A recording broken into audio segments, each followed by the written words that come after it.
the underdogs in the Quebec League that year.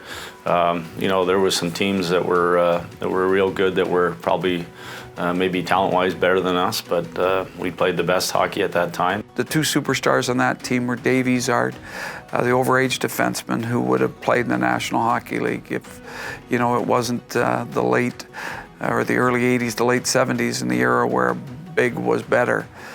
Dave was small, he was a great shooter, he was a great playmaker, skater, just a heck of a guy. And of course we had Dale Hawerchuk, and Dale Hawerchuk was, you know, 16-year-old at the start of the season. I think he turned 17 by the time we'd won the Memorial Cup, but you know, he just did things that were so effortless.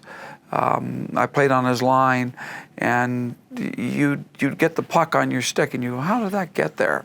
He was that type of player. You know, he would come down on a breakaway, and goaltenders would be sure he was going one way, and he'd put the puck in an exact opposite spot. He had such a talent for deception. And, you know, he was a great skater and a great playmaker and a great shooter, so he had everything going for him.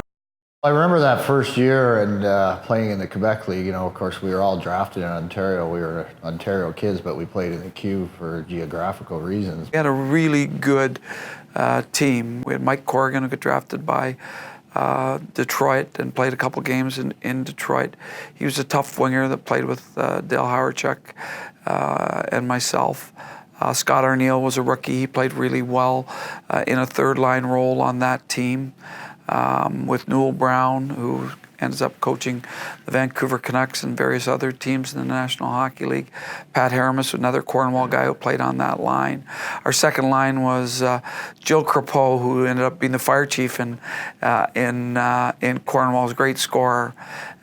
He played with Dan Dow and Rod Willard, who ended up playing pro in Toronto's organization. On defense, we had Dave Izard, we had Fred Arthur, who was a first rounder. He was big, he was strong, and it was quite good at moving the puck as well. And you added that on to Fred Boimstruck, who was a rookie defenseman, ended up the next year, 2 years later, going into the NHL with the Toronto Maple Leafs as an underage. He played really well for us. And an unheralded defenseman, Robert Savard, who ended up winning 3 Memorial Cups, 2 with us, 1 with the Kitchener Rangers. We finished in second place, and because we finished in second place, there was a big distance between us and the first place club, Sherbrooke. They were the stacked team in the league, and they were the prohibitive favorite, and they were the favorite all along. They loaded up at the trade deadline, and it seemed like every team sent them their best player, but no, we played really well in the playoffs. First round was a very hard-fought series against Shawinigan. It took us 7 games to win it. I know I took a 5-minute major in the 7th game and almost cost us the series, but we prevailed. Yeah, I can remember in our first round series against Shawinigan, our starting goalie got hurt in warm-up, and the backup went in, and he ran the table. So, it's funny how things work out. In the second round, we played in Chicoutimi, and that was Guy Carbonneau, his team. He was a great scorer. You know, everybody thinks of him as a defensive player, but he was a great scorer. And Dan Dow, who was our captain, he really did a great job in that series, shutting Guy Carbonneau down.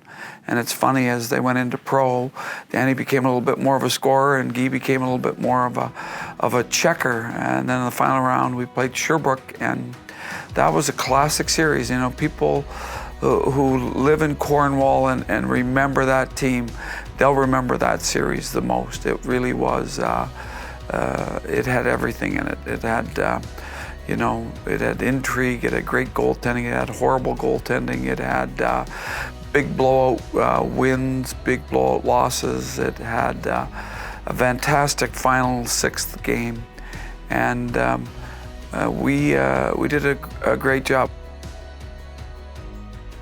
Regina had Doug Wickenheiser, Ron Flockhart, Darren Veach. They had a lot of big name guys that And then, of course, Peterborough, Mike Keenan was coaching Peterborough, and Billy Gardner was their go-to guy. All the talk was Regina being the home team. Pretty good team that had won the West, and being the hometown, having the hometown crowd was obviously a big deal.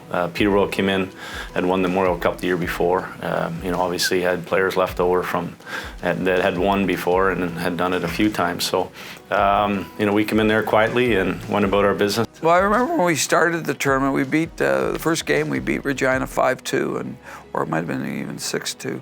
But we played really good, and we were the better team in the game. I didn't think there was any question about it. But when we played them the second time, we played them in Regina, at home. In those days, you played the three teams. You played twice against everybody. The second game, they were in our end in the warm-up. It was going to be a battle royale, and I think they caught us a little bit off guard, and they just smoked us.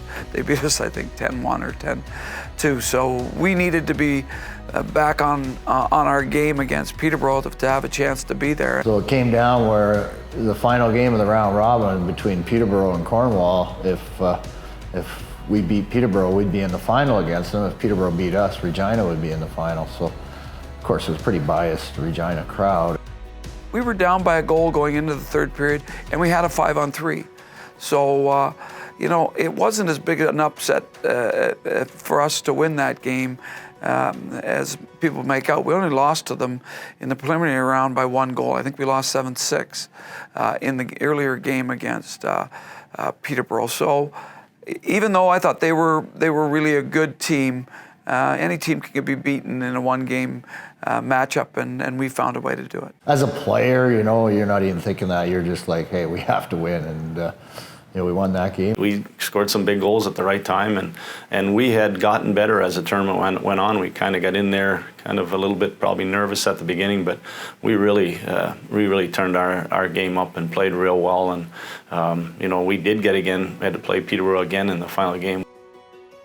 Somehow we snuck through, got in the finals, and won it in overtime. But and I remember Robert Savard scoring the winning goal in overtime. It was. It's like he didn't even get a good shot away. He kind of fanned on it, but and he didn't score many goals. He was a defenseman, and for some reason, it was his time to score. He hadn't scored a goal, I don't think, in the playoffs, and I don't think he'd scored much during the season, but he went end-to-end in the overtime against Peterborough to score the winner and to win the championship for us. At the end of the day, we played our best hockey when we needed to, and that's how we won. It was almost surreal when we won. It was like, can you believe it? It happened, but it was great. We got to have a great celebration in Regina, and that celebration when we got back to Cornwall, even really when we got back to the airport in Montreal, there were thousands of fans to meet us there.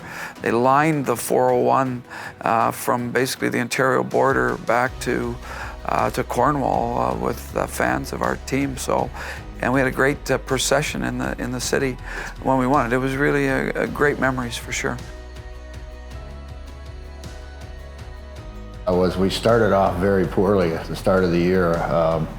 Doug Carpenter took a job in the Maple Leafs organization before camp, so we were kind of scrambling for a coach, and then Bob Kilger just retired from refereeing, and then he came in, and we got off to a terrible start.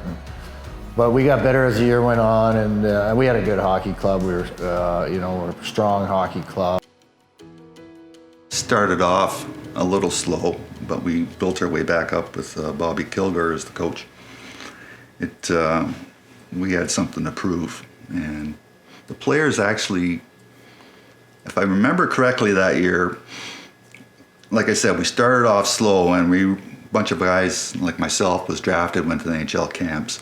And then you come back and you get the big heads and things aren't working out the way they should work out, but we worked our way through that and developed together as a team. And the players gelled, if I can say that correctly.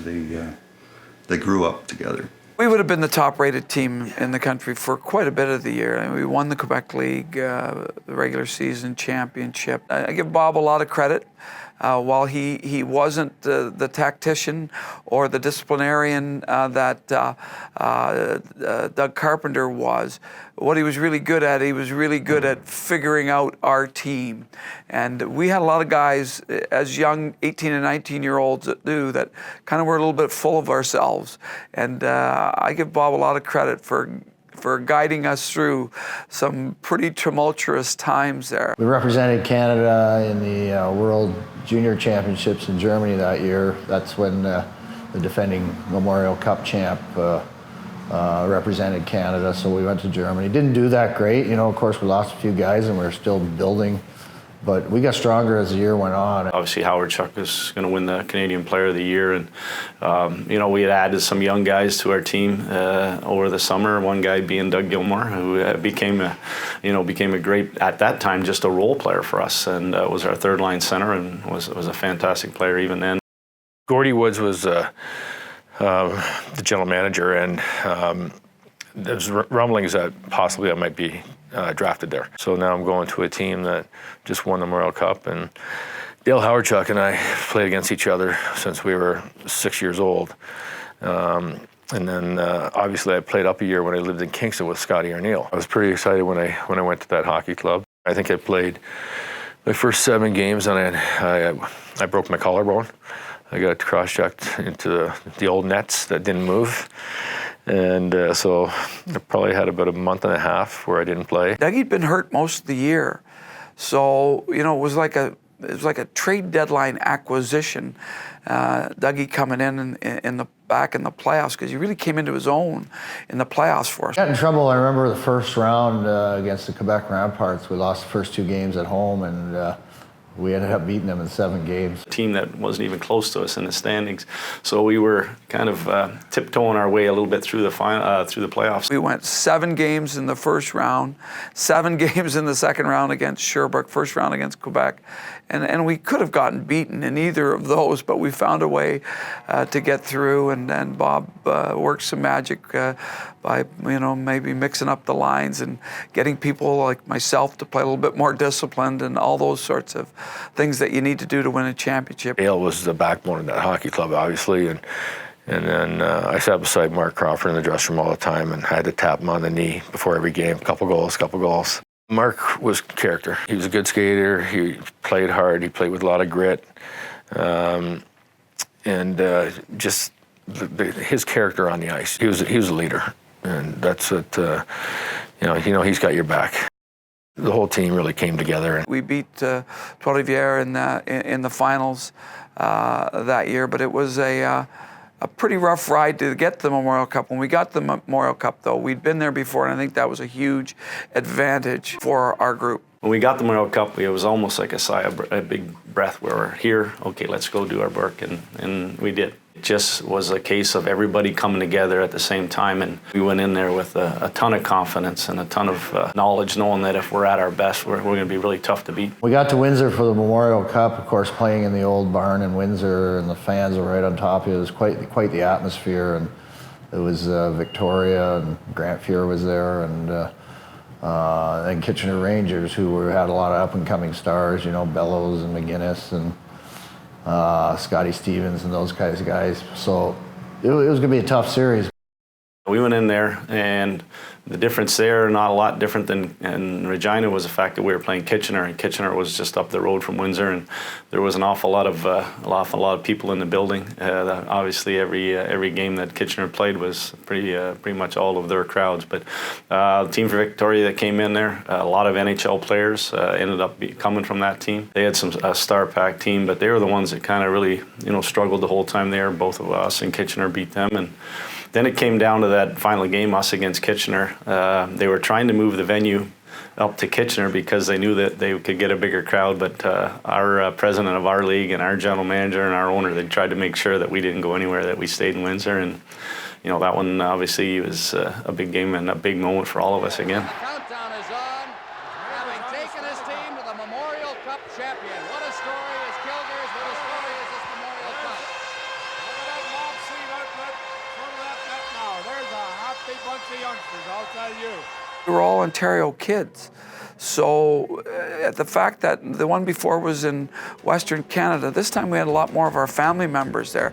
So I think it made it a little bit more special from that standpoint. So, you know, I look back at that group of guys, and that's what I think about. I think about, you know, being able to share it with your parents, being able to share it with your family members, and you know, that was pretty cool. We'd been through it already, and we got to be able to pass it on to the young guys, or to go out and play a lot more relaxed. We play a lot more, you know, of our game, because the nerves weren't there. We weren't first timers, and I think that you see that in any sport, that you have teams that lose or guys that get opportunities to get a second chance at it. Really try to make sure that they don't go through that losing again, and it helps to have that familiarity. You're also driven because you guys have been through, you know, a whole season together. You have your ups and downs, but you know, your family, like everybody talks about, you get very, very close, and you don't want to let the guy down beside you. I looked at it about 20 years after we played it, and the guys that jump out at you in the game, I mean, obviously Howard Chuck is obvious, but Doug Gilmour was outstanding in that Memorial Cup championship game. I think he scored 3 goals in the game, and he was just magical. Anytime you're going to be a champion, you have to be running on all cylinders, and we got great goaltending at that time. You know, we were deep line-wise. We had, you know, 3-4 lines going, but our defense was real mobile, and at that time, our best players were our best players. You know, our role players played the role to a T that they needed to do to help us have success. The first year we were Cinderella, so we had the adversity all year of, you know, we had to beat the bigger boys or the older teams, and we did that. The second year we had such a poor start. I think in hindsight that was probably the best thing that happened to us, because we realized that we just couldn't show up and win. And that's definitely helps. You know, it's a long grind. You need to stay healthy. You need luck. A lot of things have to go your way, but the biggest thing you have to have is belief that you can get it done. Well, you know, some of these kids have gone to pro. Some of these kids, it'll be the highlight of their career, and they'll remember this as long as they live.